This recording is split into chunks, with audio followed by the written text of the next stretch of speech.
بسم اللہ الرحمن الرحیم۔ ناظرین، آج کا 5واں اور آخری ویلاگ محبت الہی، یہ ہیڈنگ ہے اس کا جو ہم کی خدمت میں پیش کر رہے ہیں، اور صفحہ ہے 163، پیج 163، ویلاگ نمبر 5، محبت الہی۔ اردو زبان میں سرور عالم صلی اللہ علیہ وسلم کی سیرت پر جامع ترین کتاب سیرت النبی۔ رائٹر اس کتاب کے علامہ شبلی نعمانی رحمۃ اللہ، علامہ سید سلیمان ندوی رحمۃ اللہ۔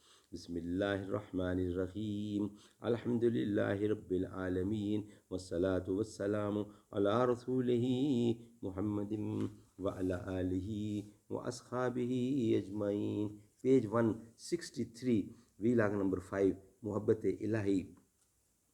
جاگنا ہے جاگ لے افلاک کے سائے تلے، تا حشر سوتا رہے گا خاک کے پائے تلے۔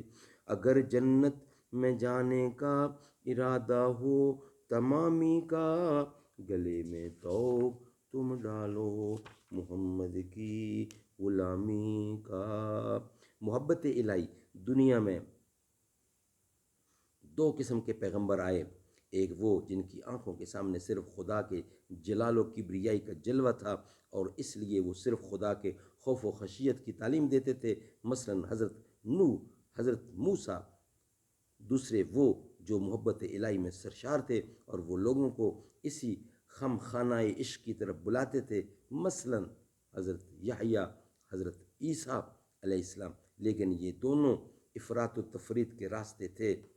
پہلی راہ اخلاص و محبت کی منزل تک پہنچائی، اور دوسری عبودیت اور آداب و احترام کی منزل سے دور پھینک دیتی ہے، جیسا کہ عیسائی تعلیم اور موجودہ انجیل کی سیرت مسیحی میں ہر شخص کو نظر آ سکتا ہے، لیکن اسلام دونوں جلووں کو یکساں نمایاں کرنا چاہتا ہے۔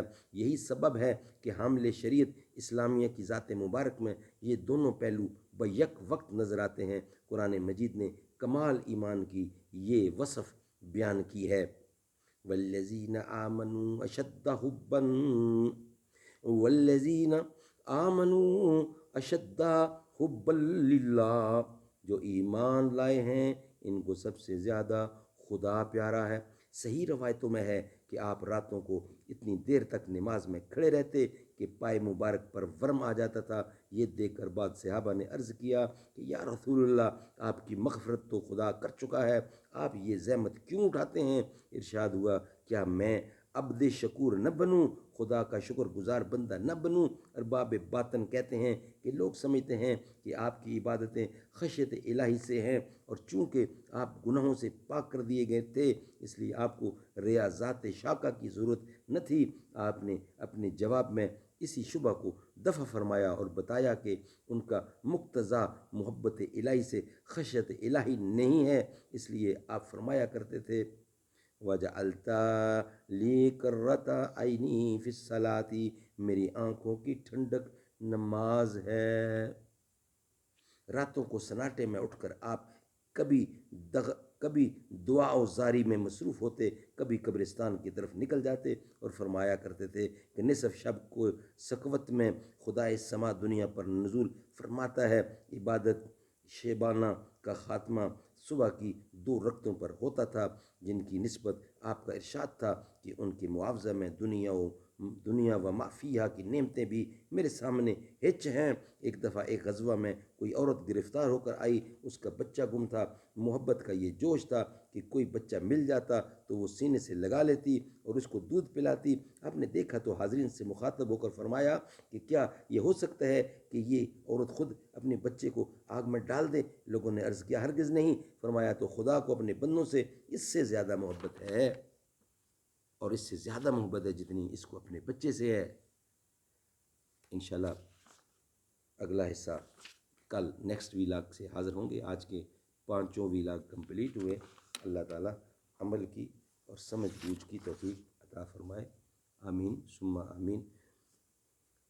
اللہ بہت بڑا ہے، اللہ بہت بڑا ہے، گر وقت آ پڑا ہے مایوس کیوں کھڑا ہے، مانا کہ ظلمتوں کے ہر سمت ہیں بسیرے، لیکن کبھی تو ہوں گے انصاف کے سویرے، مہکیں گے غنچے اور پھول، گائے گی کوئی بلبل، حالات کی صدا ہے، اللہ بہت بڑا ہے، اللہ بہت بڑا ہے، اللہ بہت بڑا ہے۔ گر وقت آ پڑا ہے، مایوس کیوں کھڑا ہے، مانا کہ ظلمتوں کے ہر سمت ہیں بسیرے، لیکن کبھی تو ہوں گے انصاف کے سویرے، مہکیں گے غنچے اور پھول، گائے گی کوئی بلبل، حالات کی صدا ہے، اللہ بہت بڑا ہے، اللہ بہت بڑا ہے۔